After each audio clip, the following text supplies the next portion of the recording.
அத்தை, நீங்களும் சாப்பிட வேண்டியதானே? சொன்னா கேட்கவே மாட்டீங்க.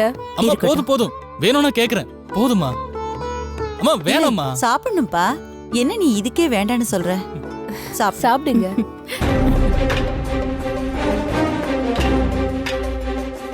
நான் கொஞ்சம் சாம்பார் ஊத்திக்கோ.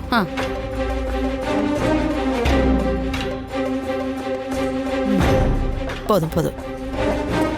இன்னும் கொஞ்சம் சாம்பார் ஊத்தவாமா? இல்ல போதத்த. காலையில தான் மானங்கட அவ்வளோ பேச்சு பேசினேன். அது எல்லாத்தையும் சுத்தமாக தொடச்சி போட்டுட்டு சந்தோஷமாக ஜாலியாக உட்காந்து சாப்பிடுதுங்களே. இதுங்கெல்லாம் என்ன ஜென்மமாக இருக்கும்? தோ வர சந்தோஷமாவா சாப்பிட்றீங்க? அந்த சாப்பாட்டில் எப்படி மண்ணள்ளி போடுறேன்னு பாருங்க. ஜெகன், இந்தப்பா இன்னொரு தோசை. வேணாம்மா, இதுவே சாப்பிட முடியாதுமா. ஆம்பளை புள்ள இப்படி சொல்லலாமா? நல்லா சாப்பிட்டா தானே உடம்புக்கு தெம்பா இருக்கும். வேணும்னா நான் கேட்டு வாங்கிக்கிறேம்மா. போதும் அத்தை, இதெல்லாம் ஓடி ஆடி வேலை செஞ்சு ஆஞ்சு ஓஞ்சு வீட்டுக்கு வர்ற ஆம்பளைங்களுக்கு ஜெகன் மாதிரி 24 மணி நேரமும் வீட்டில் இருக்கிறவங்களுக்கு இல்லை.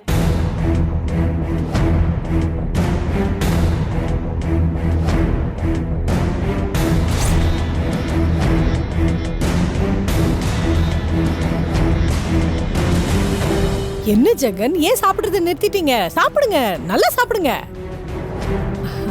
படுத்து தூங்குறதுக்கு உடம்புல தெம்பு வேண்டாமா?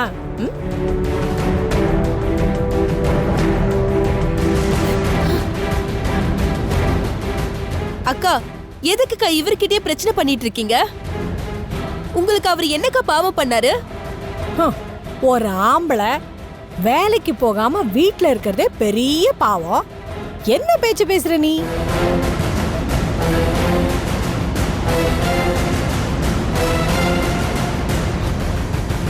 தான் புருஷ சதா சர்வகாலமும் தான் முந்தானியே புடிச்சிட்டு பின்னாடியே அலையணும்னு எல்லா பொண்டாட்டியும் ஆசைப்படுறதுதான். ஆனா அதுக்காக எந்த வேலை வெட்டிக்கும் போக விடாம அவனை எப்பவுமே கூட வச்சிருக்கிறதுங்கிறதெல்லாம் நல்லா இருக்கு.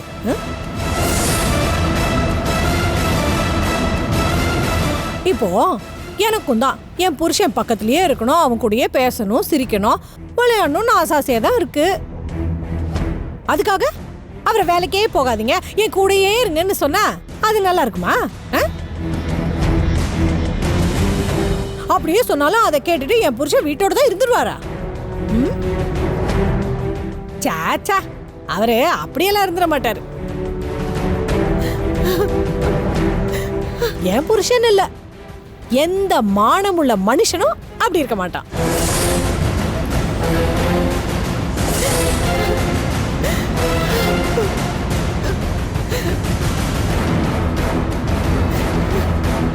அட ஜெகனுக்கு சாம்பார் ஊத்துங்க. தோசைக்கு சாம்பார் இல்லாம அப்படியே சாப்பிடாம வச்சிருக்காரு பாருங்க.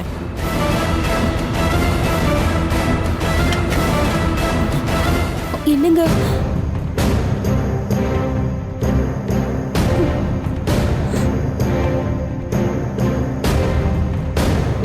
பையன் போற வேகத்தை பார்த்தா வீட்டை விட்டு கிளம்பி போயிடுவான் போல இருக்கேன்.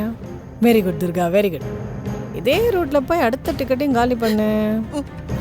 இப்படி சாப்பிட்டுட்டே இருந்தவர பாதியில எழுந்து போக வச்சிட்டீங்க.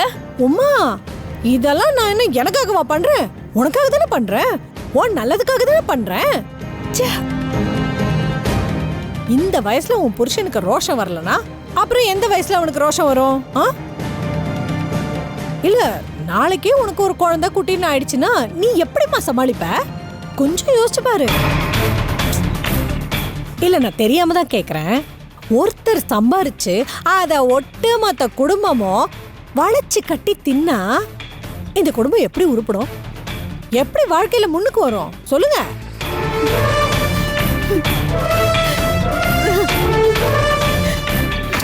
ஒரு பழமொழி சொல்லுவாங்க, உக்காந்து உக்காந்து சாப்பிட்டா மலையும் கடுகாடுமா. அதுவும் உங்களை மாதிரி வயிற்றுக்கு வஞ்சனை இல்லாம சாப்பிட்டா கடுகு கூட தேராது.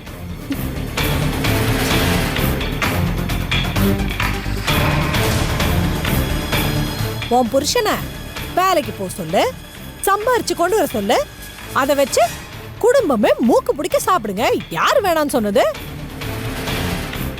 இது பாரு உமா, ஏதோ என் மனசுக்கு பட்டதை சொன்ன.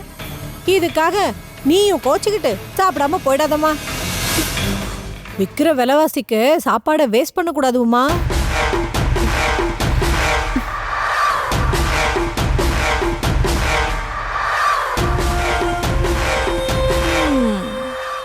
ரெண்டாவது விக்கெட்டும் காலி.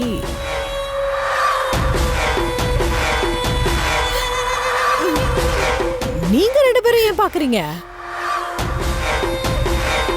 ஜெகனுக்கும் உமாக்கும் அனுபவம் பத்தாது, அவங்க அப்படிதான் நடந்துப்பாங்க. நீங்க சாப்பிடுங்க. நீ சாப்பிடுனாங்கம்மா.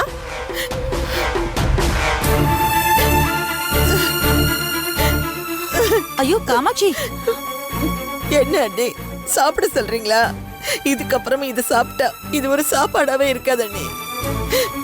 உங்க மருமக பேசுற பேச்சு ஒரு பக்கம் வேதனையா இருந்தா, நீங்க எப்படி பேசாம இருக்கிறது இன்னொரு பக்கம் வேதனையா இருக்கண்ணே. உங்களோட இந்த அமைதிக்கு என்ன நீ அர்த்தம்? துர்கா பேசுறதெல்லாம் சரி நியாயம் நினைக்கிறீங்களா? சத்தியமா நான் அப்படியே நினைக்கல காமாட்சி. அப்புறம் ஏன் நீ எதுவுமே பேச மாட்டேங்கிறீங்க? நீ பேசுறது தப்புன்னு சொன்னாதான் அவ கொஞ்சமாவது உங்க பேச்ச கேட்டு சைலண்டா இருப்பா. ஆனா நீங்க என்னடான்னா, இங்க நடக்கிறதுக்கும் உங்களுக்கும் எந்த சம்பந்தமும் இல்லாத மாதிரி இருக்கீங்களே, அதான் ரொம்ப கஷ்டமா இருக்கு. காமாட்சி, நான் அவளை இப்பவே கண்டிக்கிறேன். நீயும் நாகமாவும் சாப்பிடுங்க. இல்ல இல்ல வேணாம். எங்களுக்காக நீங்க உங்க மருமக கிட்ட பிரச்சனை பண்ண வேணாம். பரவாயில்ல, விட்டுடுங்க. ஐயோ இல்ல, எனக்கே புரியுது நாகம்மா.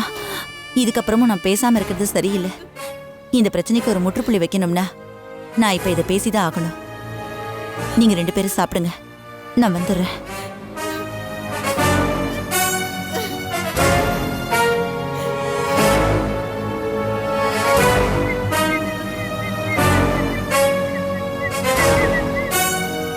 துர்கா, அட வாங்க வாங்க வாங்க. நானே உங்களை கூப்பிடணும்னு இருந்தேன். நல்ல வேளை நீங்களே கரெக்டா வந்துட்டீங்க. நமக்குள்ள என்ன ஒரு பொருத்தம் பாத்தீங்களா? இங்க பாரு துர்கா, நீ சொன்னதுக்கு தான் நான் சரின்னு சொல்லிட்டேன்ல. நீ குடுக்கிற ஸ்லோ பாய்சனை யாருக்கும் தெரியாம நான் சாப்பிட்டுக்கிட்டு இருக்கேன்ல. உனக்கு தேவை என்ன? ஏன் உயிர் தானே? அதுதான் கொஞ்சம் கொஞ்சமா போயிட்டு இருக்குல்ல. அப்புறம் எதுக்கு அந்த அப்பாவிங்களை இப்படி வேதனைப்படுத்திட்டு இருக்க? அவங்க என்ன பாவம் செஞ்சாங்கன்னு இப்படி பாடாப்படுத்திட்டு இருக்க? வேண்டாம் துர்கா, விட்டுடு ப்ளீஸ். அவங்கள கஷ்டப்படுத்தாத. என் உயிரதான் நான் உனக்காக தரேனே. வேற என்னதான் வேணும் உனக்கு? என்னது? உங்க உயிரை எனக்காக தரீங்களா? தப்பு மாமியாரே. உங்க பேர குழந்தைக்காக தரீங்க. அந்த டீலிங்கே வேற. இவங்கள நான் கஷ்டப்படுத்துறதுலாம் அலட்சுமா என்னோட ஒரு ஜாலிக்காக. அடுத்தவங்க கஷ்டத்துல நமக்கு கிடைக்கிற சந்தோஷம் நிரந்தரமான சந்தோஷமா இருக்காது துர்கா. அத முதல்ல நீ புரிஞ்சுக்கோ. ஐயோ அத்தை, எனக்கு உங்க அட்வைஸ் எல்லாம் தேவையில்லை. என்ன இந்த பிரச்சனையில நீங்க அனாவசியமா மூக்க நுழைச்சிங்கன்னு வச்சுக்கோங்க, உங்க பேர குழந்தை இந்த உலகத்துக்கு நல்லபடியா வராது.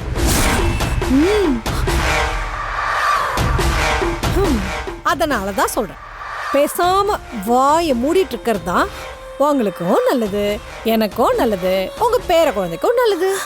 உனக்கு ஈவு இருக்குமே கிடையாதா? ஏன் இப்படி அநியாயமா நடந்துக்கிற? ஐயோ அத்தை, உங்களுக்கு ஒரு காலத்துல நியாயமா தோணுது, எனக்கு அநியாயமா தோணுச்சு.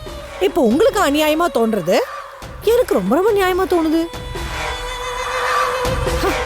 இந்த நியாயம் அநியாயம் இதெல்லாம் இடத்துக்கு இடம், ஆளுக்கு ஆளு இப்படி மாறிட்டே இருக்கும் மாமியாரே. நீ சொல்றது? நான் சொல்றது என்ன, இனிமேல் இதை பத்தி ஒன்னும் பேசல, ஓகேவா? அத்தை ஒரு நிமிஷம் இருங்க. வந்ததான் வந்துட்டீங்க, இந்த நல்ல காரியத்தை பண்ணிட்டு போயிடுங்களேன். வெயிட்.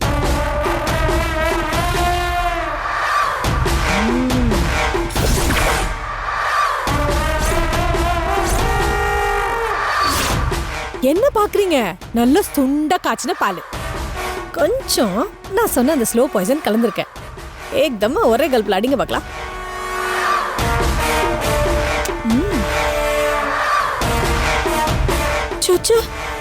என்னத்த இப்படி இருக்கீங்க? உயிர் தியாகம் பண்றவங்க சிரிச்சுக்கிட்டே பண்ணணும், அப்பதான் புண்ணியமா.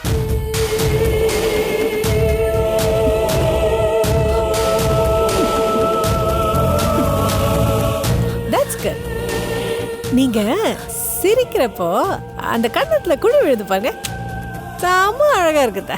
இந்தாங்க குடிங்க. குடிங்க.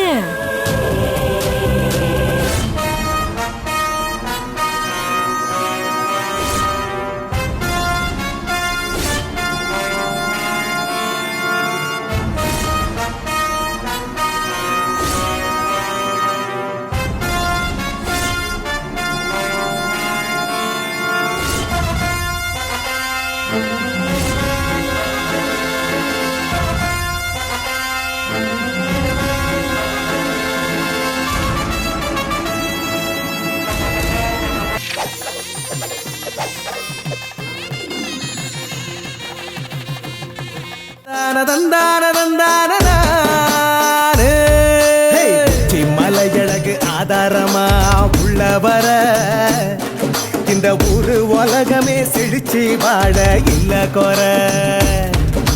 பச்சை செடி கொடிக பழகி பேசி அள்ளி தர நாங்க கைய ஏந்தி தான் பொழைக்க மாட்டோம் போகும் வர.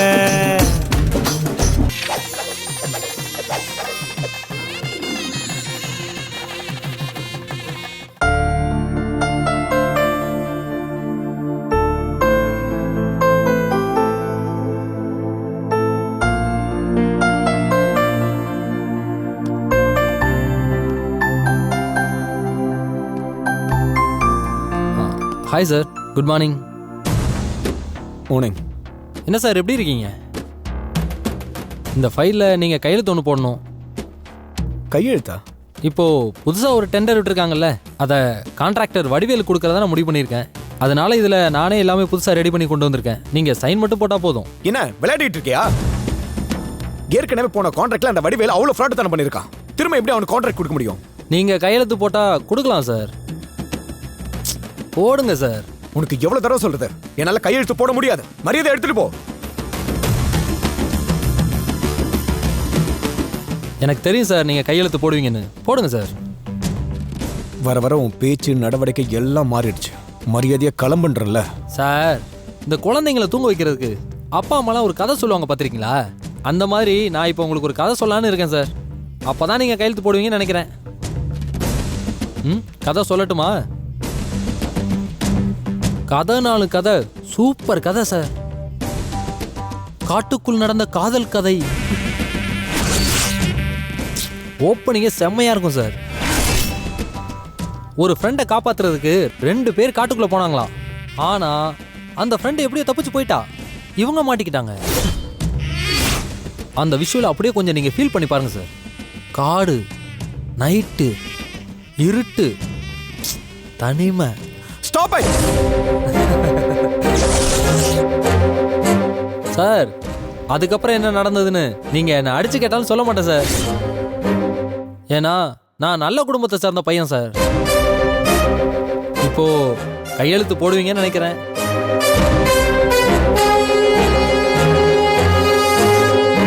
போடுங்க சார். போடுங்க சார். சார், நான் நல்ல குடும்பத்து பையன்றதுனால உங்ககிட்ட மட்டும்தான் அந்த ஏழை குடமான விஷயத்த சொல்ல மாட்டேன்னு சொன்னே தவிர காயத்ரி மேடத்துக்கிட்ட சொல்ல மாட்டேன்னு சொல்லவே இல்லையே. போடுங்க சார்.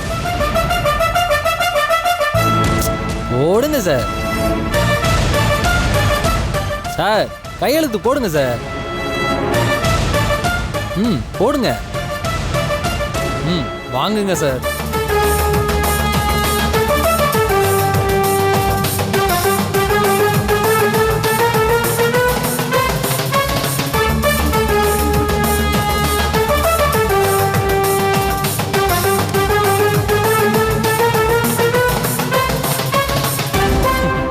Thank you sir. வரட்டா?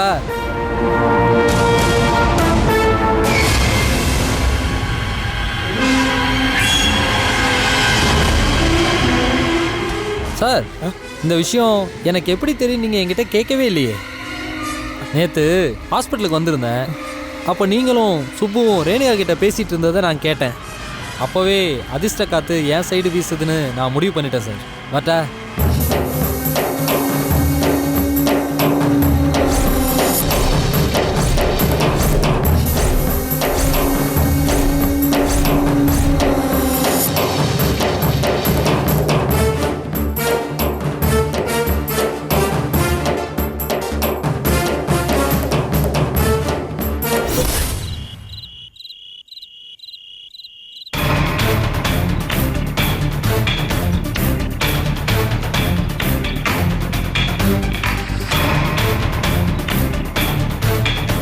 காட்டுக்குள் நடந்த காதல் கதை.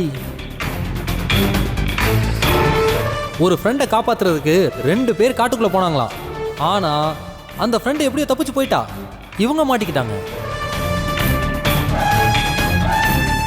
காடு, நைட்டு, இருட்டு, தனிமை.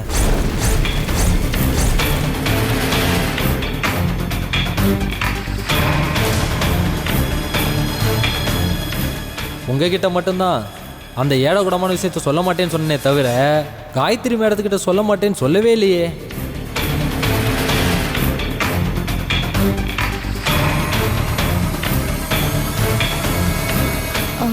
என்னாச்சு சூர்யா? தலைவலியா? நான் வேணா புடிச்சு நீ ஒண்ணு தொட வேணாம். ஏன் சூர்யா? புடிச்சு விட்டா தலைவலி சரியாயிடும்ல? தலைவலி சரியா போயிடும். ஆனா என் மனசு வலிச்சுக்கிட்டு இருக்குல்ல, அது ஜென்மத்துக்கு வலிச்சுக்கிட்டு இருக்கும். காலம் பூரா ஆறாது. அம்மா தாயே, நீ என்ன தொட்டதும் போதும், நான் கெட்டதும் போதும். மரியாதை வெளில போயிடு. ஏன் சூர்யா?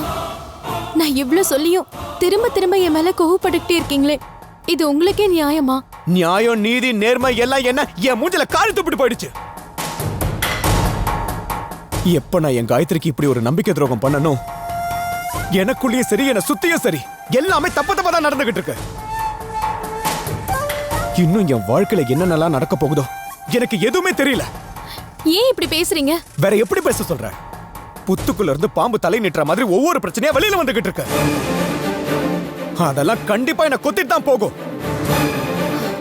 என்ன சூர்யா, ரேணுகா காயத்ரி கிட்ட உண்மையை சொல்லிடுவான்னு பயப்படுறீங்களா? உண்மை தெரிஞ்ச முதல் ஆள ரேணுகா இருந்தா, இப்ப 2வது ஆள் வந்தாச்சு. யாரு? என் ஆபீஸ்ல வேலை பார்க்கறவன். அவனுக்கு எப்படி இந்த விஷயம் தெரியும்? அதான் விதி. ஹாஸ்பிட்டல்ல ரேணுகா கிட்ட நீ நானும் பேசிக்கிட்டு இருந்தத அந்த அயோக்கிய ராஸ்கல் எங்கே ஒளிஞ்சு நின்னு நல்லா கேட்டிருக்கா.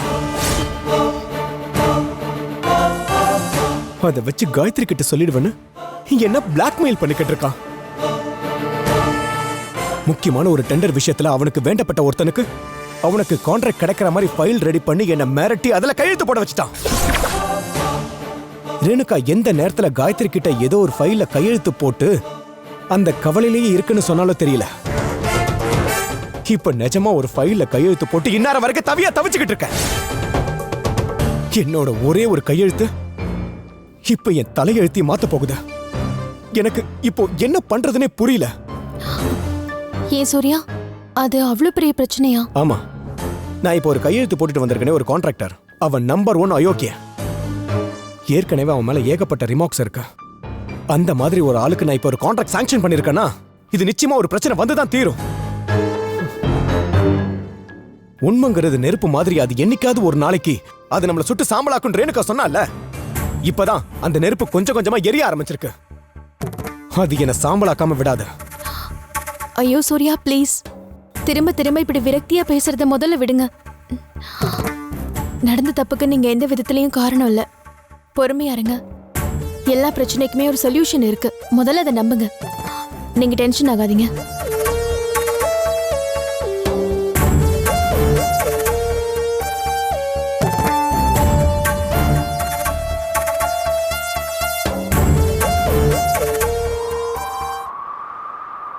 அதனால என்ன, ஒரே நாள்ல எந்த கண்ட்ரியா இருந்தாலும் எல்லா வேலையும் முடிச்சு கொடுத்துருவோம். சரிங்களா? Okay okay. வச்சிட்டீங்களா? சரி சார். வாங்க Jagan, please take your seat. Thanks.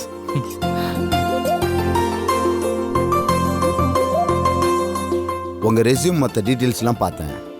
நீங்க எங்களுக்கு தேவையான எலிஜிபிள் கேண்டிடேட் தான். உங்களுக்கு வெளிநாட்டில் ஈஸியாக வேலை வாங்கி கொடுக்க முடியும். எவ்வளோ சீக்கிரம் முடியுமோ அவ்வளோ சீக்கிரத்தில் உங்களை வெளிநாட்டுக்கு அனுப்பி வச்சிடறோம். சரி சார், இதுக்கு மொத்தமாக நான் எவ்வளோ பணம் கட்ட வேண்டியிருக்கும்? என்ன, ஒரு 5 lakhs கட்ட வேண்டியிருக்கும்.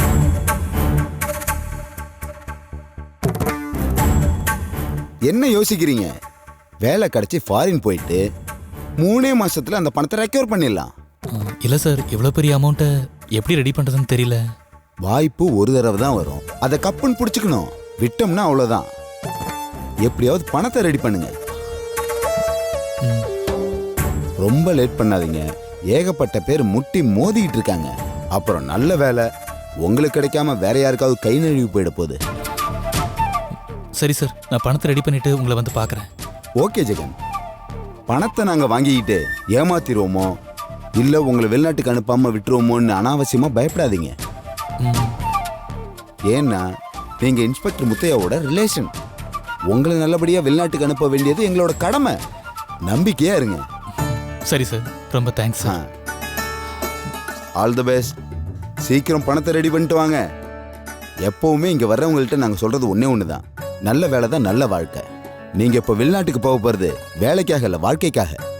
இதை மனசில் வச்சுக்கிட்டு பணத்துக்கு ரெடி பண்ணுங்க. கண்டிப்பாக கிடைக்கும். நம்பிக்கையோட போயிட்டு வாங்க. சரிங்க சார், வரேன். ஆ.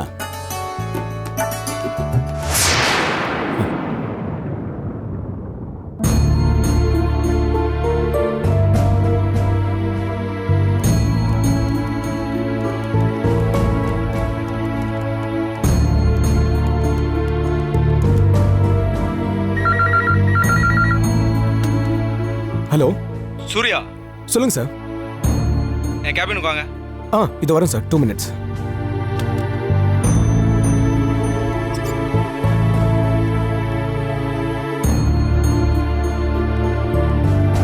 Excuse me sir.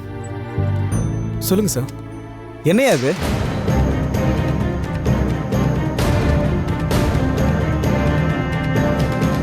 சொல்லுங்க, என்ன இது?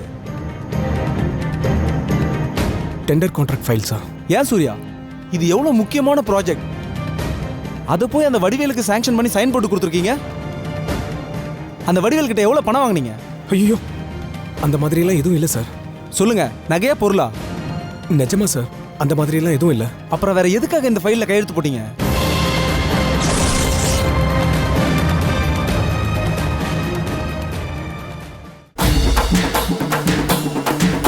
ஏசாம கோடாங்கி முட்டுக்க போலன்ன பொழுதும் உழுக்குறியே. இந்த சீம முச்சுடும் நிறைஞ்சி நின்னாலும் சிரிச்சே நீ என்ன கொள்ளுறியே.